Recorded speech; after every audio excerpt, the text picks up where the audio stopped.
everybody, it's ESPN Aloha Fan Friday, I like to say. And today we have a great guest because just recently, if you heard the news, the new voice for our own ESPN Honolulu for football, college football for University of Hawaii coming up this season. Long time you've heard his voice he started off as sideline, then he got up to in the booth as the color commentator with Bobby Curran, but Bobby's going to be stepping down. So John will now be, I guess, moving a few inches over from color commentary to play-by-play as a new play-by-play voice for UH football at ESPN Honolulu. John Veneri joining us. Hey, John, how's it going? Thanks. The new old voice, right? The new old voice of Since I've been doing it for 26 years now, but this is a great honor. Thank you for having me on the show. Appreciate it. So it's 26 from the time you were sidelined all the way up until now. Is that the time frame? There was only 1 year in those 26 years when my youngest daughter was born that I took a year sabbatical, but I've been doing it ever since. I've been in, and then since then I've been 12 years in the booth, traveling to every game. I've only missed one game in the 26 years that I've been doing this entire thing, and that was last year's bowl game.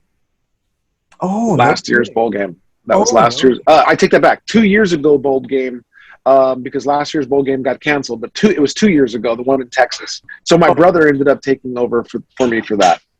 And that's the other side of the package, because your brother Mark, who has been also with radio doing high school football and actually was doing UH sideline for you guys for the past several seasons. So now he will join you. He has a longer step up because he has to go all the way up the stadium to join you now as the color commentator. So that has to be overall even more exciting that the both of you are going to be the team doing UH football this season.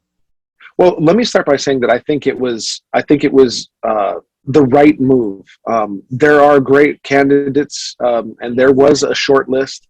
And Mark Mark could very easily be the best candidate for the play-by-play job because he's already done it. He's been doing it. But I think that the natural progression was for me to move over, as it was for Bobby when Bobby did the sidelines and then he was in the booth. I think the natural progression was from me for sidelines to color and then into play-by-play. And they asked me, "Do you want the job?" And I'm very thankful that Matt Apana, the general manager at ESPN Honolulu, was gracious enough to think of me as the guy that can take this and run with it. I also think that it's very rewarding to know that they think that I can do it. And I plan on doing the best job that I can. There, of course, is always that thought that, he's never really done it. Well, I've been around it enough. And I think the moment that I was able to step in last year for Bobby in an emergency situation during the Nevada game, that kind of made it click for me too and kind of gave me the boost of confidence that says, hey, I think one day I could do this. That day came a lot sooner than I thought, and here we are. You know, I want to talk about that game last season when you filled in, because I was kind of related to sports and overall, right? As a coach, you're developing players, but at many points, players are going to start for the first time, and you will not know exactly how they will perform under the lights against the competition. Your first time starting, I mean, the coaches are developing and they're saying, okay, I think he's ready, but you really don't know. And yet here this game came last season in which Bobby fell ill due to elevation elements. And then we had to make a snap decision. And there's John. Yeah. John, you're going to have to just do it. And you're going to do the play-by-play. Well, I will say that there was a moment that there wasn't a John, you got to just go do it. There was a moment where they were saying, John, can you do it? Are you willing to do it? So it wasn't like they were pressuring me out. I made the decision to continue to go ahead and continue the broadcast. I said, yes, I will do it. Yes, I can do it, or at least I thought I could do it. And thankfully, I had the help of Nevada's sideline reporter, who came up in and offered his assistance during the emergency, and said he could help out as a color guy. He's also a play-by-play guy in other sports. And so it worked pretty good. My main concern, I said to him, I want you to do this with me. I want this, but you have to know that I cannot have you be biased toward Nevada. I think your knowledge of Nevada will be very beneficial to this broadcast, but I cannot have you be biased. This is a Hawaii broadcast, and you need to just know that before we go on. And he was totally with it, and I thought he was totally professional. And he made me feel comfortable in my first time thrown into the fire, so to speak, in my first play-by-play gig, for at least for football. You know, it was funny because I was driving that day, you know, so the broadcast was already in progress. I'm driving and I said, oh yeah, the game's on. And I turn it on. And of course I'm expecting to hear your voice. But then I hear your voice. Just not all the time. Right. And then, and quickly, because I'm in the business, I realized John's doing play-by-play. So I had no idea what was happening behind the scenes. And then I hear this second voice. And I'm like, oh, I'm listening, because I realized something has happened. Obviously with the personnel, and I'm waiting. You eventually, very quickly actually, you mention his name and you say he's from, and you even said a couple of times what happened. You set the stage and what happened to Bobby. So everything was good. But I thought it was great because people think that this is kind of easy. Oh, you can just go up there and it's football. Oh, they throw a pass down complete. But when the preparation you guys got to make before a game, and to suddenly have the play-by-play literally moments before a game not be available, and you have to make this scramble, and you guys sounded cohesive. Obviously you're very articulate, and it was a great broadcast. And I was like, wow, this is something. I know the pressure that was going on behind the scenes and the scramble, but kudos to you. It was pretty crazy. Yeah, thank you very much. Again, my partner in that particular situation made it very easy on me, which is why I think my brother is a great fit. We're comfortable together. This is a dream thing for him to be able to not only be in the booth, but for us to be the first brothers broadcast, brotherhood broadcast. In college football history. There has been other family members that have done shows, but never, there's been a father and son even, but there's never been two brothers doing a college football broadcast. And so I'm super honored and very pleased that my brother will be joining me, and I'm going to be looking and kind of falling on his shoulders to pick me up when things are, because I feel like that was my job too with Bobby. When the game was a little down, I didn't just provide color, but maybe even a little humor. I just was trying to be myself. But this is an opportunity for me to kind of take over and do the game the way I kind of want to do it, and it's always been so that my 95-year-old grandmother can understand what I'm saying, can understand the broadcast. And I'm kind of hoping that in this process, more folks will come back to radio and listen to a game that is full of color, full of a vision and pictures that they can actually hear, but then visualize. And I want to be able to do that. I have been gifted with gab. I am Portuguese to the very core, and I just want I want one, my family to be proud. I want two, the players' families that are tuning in, that are listening, to hear and see what their kids are doing on the football field. And I want new fans to come to ESPN Honolulu and enjoy the football game as much as we do. This is my only team that I cheer for. I do not have an NFL team. I am a University of Hawaii football fan to the core. And it's been 32 years from being a player for 5 and 26 on the broadcast. This is what I live for. And so I'm super excited about this upcoming season. You mentioned that you guys are the first brothers that will be as a broadcast team, but I was trying to think back of, and I'm going nationally, of course, so there might be some local ones, but, the concept of the former player being a color commentator, that's very common. You see it all over the place. Right. For obvious reason, the insight, the experience, the history and all. But then I couldn't come up with too many where a former player is the play-by-play. I mean, there was Pat Summerall, who... Okay, he was a kicker. Okay, let's say that. Ooh. Sorry, kickers. No, and it's then okay. There was Outs, who did it for a little bit with ABC. But that pathway has not occurred too much. And I wondered why. And probably because there is a different element, a different skill set for the play-by-play component. But with your broadcast history with TV sports, now as host of a TV show, and of course your entire career leading up to this point, I mean, you have been in the profession. So my golly, this is, like you said, this is perfect. But I think a play-by-play person with the experience that you have as a player and the history of the game and the knowledge of the game more so would enhance the broadcast. Well, I'm hoping that's the case. I'm hoping that, here's what I'm hoping, because I really don't know. And I'm going to be quite honest with you and whoever's watching this podcast or listening to it. I haven't quite figured out what my identity as the play-by-play announcer will be. I have 3 months to figure that out. Not quite 3 months even. Yeah. I have some time to figure it out. I kind of think I kind of have an idea of what it'll sound like. But when it boils down to it, the play-by-play guy really, especially radio differs so much from television. There can be down moments in television. There can be silent moments in television where the video and the TV actually lets you see what's going on and hear the action, and it kind of does your job for you. But in radio, it's much different. You have to go every step of the way because the listener cannot see it. And so clearly, right? I mean, we're talking it's obvious.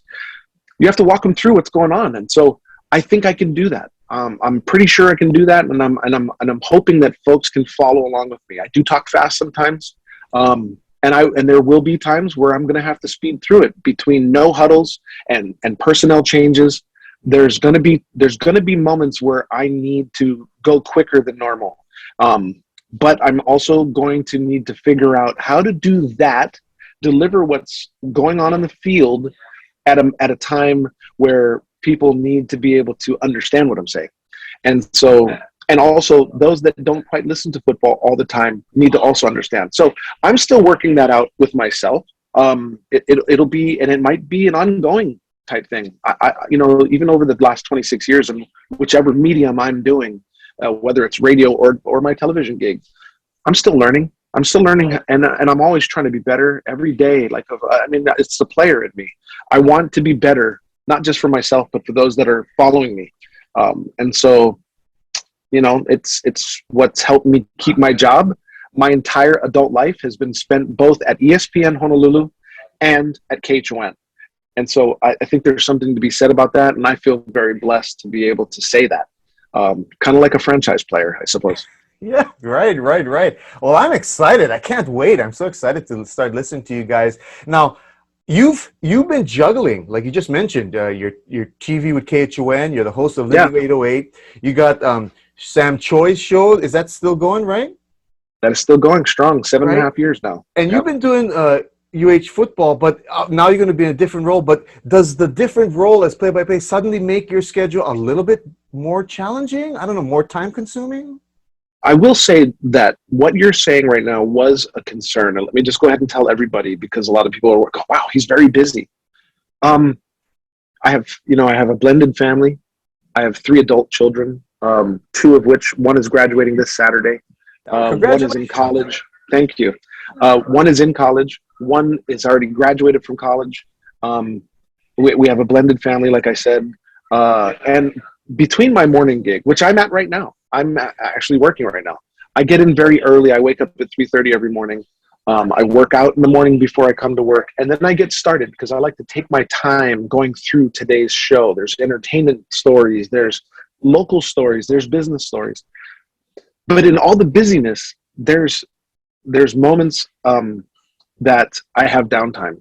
And my schedule doesn't really change from day to day. If I'm doing Living 808, then I'm doing Living 808. If I'm doing Sam Choi's in the Kitchen, then I do Living 808, and then I remove myself from the Living 808 duties to go shoot and film Sam Choi's in the Kitchen. There's traveling involved, but KHON and my general manager here has been gracious enough to allow me to take my vacations throughout the football schedule and go on the trips that I need to go on for UH football. And so, yes, it appears most of the time I'm busy because I'm on TV 6 days a week. But thankfully, the station has allowed me to not lose my own life in this whole, 2 shows, radio show, uh, personal appearances, emceeing events. It's all part of the gig, but it doesn't take away. There are some long days, but it's, for the most part, it's a little deceptive. We try to pack it all into my workday, and so that I'm very thankful for. They don't overwork me, and they treat me very well, and I have a lot of fun doing those shows. Will it change with my new radio position? It does not change. The only thing that changes is I spend a little more time preparing. I spent quite a bit of time preparing as the color guy, but throughout the broadcast and a lot of that information gets lost. So now here's the former student. Although it's been a long time since I've been in school, the former student. I think I'm pretty organized, and so by doing games after the Nevada game the way I thought I needed to do, I have learned what I need as a broadcaster to be prepared for a football game. And so I think that experience, while stressful and super frustrating at times, helped me become a better broadcaster, even in the latter part of this, my 25th year.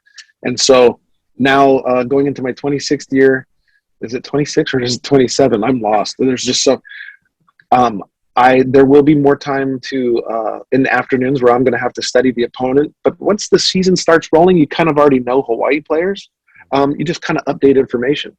I will also be depending on my brother. My brother's very good at that kind of stuff, and he's very, very particular on having certain information on his boards. And so I'm looking forward to that, and I'm also looking forward to his guidance in this new role for me. Awesome. Congratulations again. Now, thank you. It seems like anytime you talk about college football and college sports in general, there's the concept of name, image, and likeness. Did you ever think, like, as a former player, like, by golly, I wish this concept was there when I was there and the opportunities I might have had back then? Oh, that's so funny that you asked that. Yes, it comes up a lot. I'm thinking to myself, who would actually sponsor me? And I couldn't think of anybody. I couldn't think. Maybe a cereal like Captain Crunch. I mean, I really don't know. I'm really happy for the players. It's a long time coming. It causes a lot of problems, but it's also very good for and fair. If they figured out a way to be fair to the players. It's funny because in 1992 we went to the Holiday Bowl. In 1993, that college football game on Sega actually had me playing slot back, and I'm thinking to myself, wow, I could have maybe actually made some money then. That's right. That's right. So, it's like maybe Sega. I don't know. That's some money I wouldn't mind having. But some kind of maybe Bengay or like Tiger Bomb or Icy Hot. Those would be fabulous. Sato Hop. Those are the brands that I can see myself being sponsored by, with all the darn injuries that I've sustained and all the pain that I still live through. Those things would be those would be good to have in the medicine cabinet, and free, and then get paid on top of that. Yeah, that'd be great. That's the best of both worlds. All right, John, let's get to some serious question here, because I've been dying to talk to someone who can be in my realm, and that is, what did you think about, as diehard Star Wars fans, what do you think about Kenobi? Did you see the first episode of Kenobi? I've seen the first 2. I know the third one's out. I have not watched the third episode. I'm super excited about it. It is a really good series. The second episode was awesome. I can't wait to watch it. I'm sad that it's only 6, and I'm not rushing to watch the third episode because I kind of savor, I didn't watch Boba Fett right away. I waited till all the episodes were out before I started watching it, and then I binge watched it, and I was sad it was over. And then I couldn't wait for Kenobi to come out, and now it's just amazing. It's in an amazing series. I'm so happy that they're kind of filling in the gaps with these series.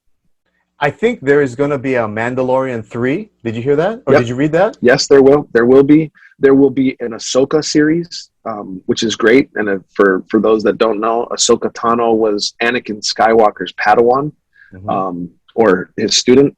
And so I'm looking forward to that series. What I really like is that they're filling in the gaps, but they're also kind of closing the gaps between all the different not genres, but between comic books and cartoons and movies. They're closing that gap, and they're actually overlapping in some cases. And so we're seeing a lot of stuff that maybe you might have seen in Clone Wars or Knights of the Old Republic, and they're putting that into Star Wars, into these Star Wars series. They're taking some of the information from different books and comics, and they're putting it in these series, and it's live action. So it's really cool to see some characters that we see in comic books or even that we read about in books into these shows, into these movies. It's awesome.